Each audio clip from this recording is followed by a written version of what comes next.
It's tax day. My name is Sonya Dunn and I'm running for comptroller in Maryland. Welcome to the first episode of Maryland's Economy.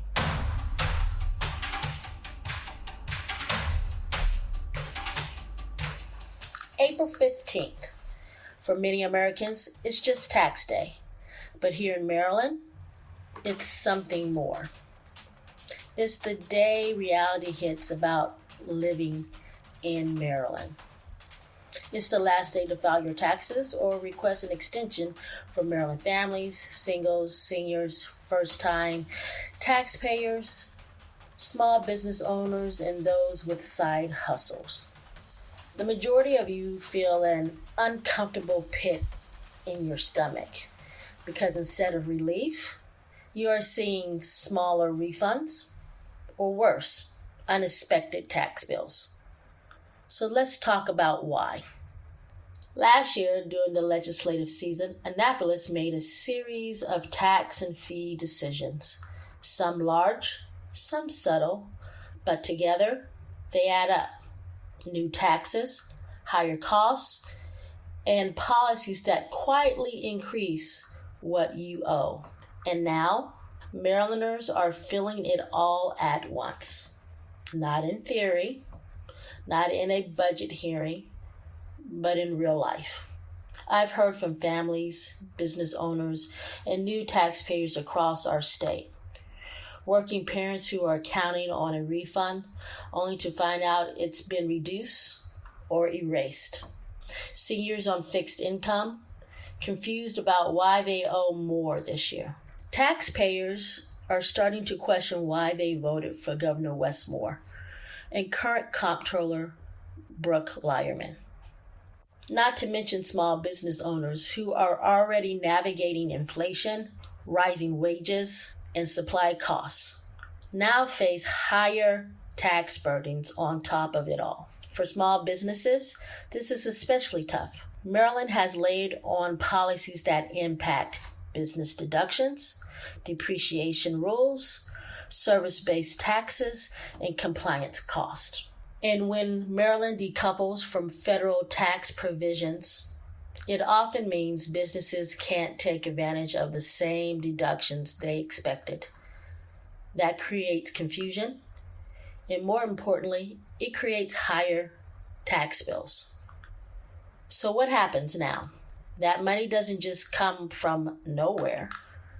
It comes from, one, payroll that could have gone to an employee, two, investment that could have grown a business, or three, savings that families are relying on. It's the difference between staying afloat or falling behind. And here is the biggest issue of them all. Maryland is already one of the most expensive states to live in. Housing costs are high. Energy bills are at ridiculous prices and rising.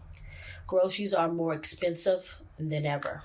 Now layer on new taxes, increased fees, and unpredictable tax outcomes. And what you get is a growing sense of frustration and frankly hopelessness doing what should be a routine process of filing your taxes.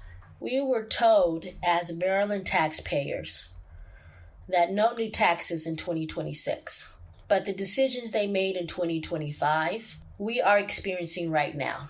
Tax season should not feel like a financial ambush. It shouldn't leave you asking, how did I owe this much?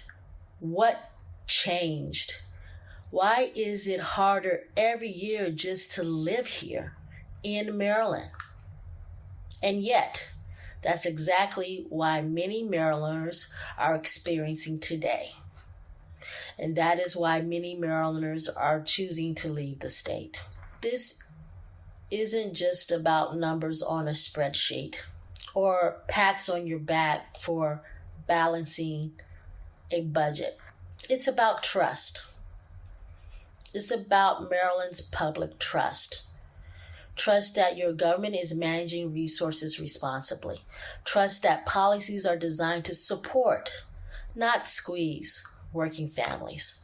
Trust that if you work hard, you can actually get ahead. Right now, that trust is beyond being tested. That trust is broken. The levees have broke, people. Because when families and small businesses owners feel like the system is working against them and not for them, that's a problem we can't ignore. Maryland doesn't have a revenue problem.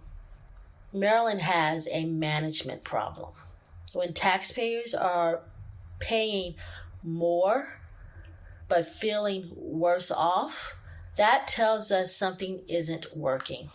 We need a system that is transparent, predictable, and fair, where families can plan, where businesses can grow and stay in Maryland.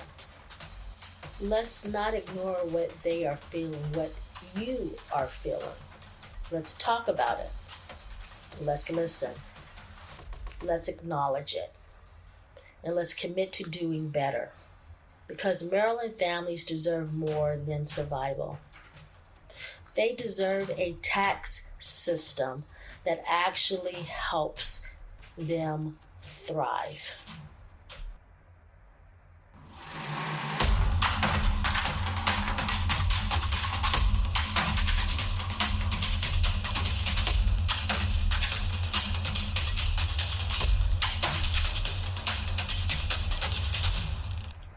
I'm Sonya Dunn.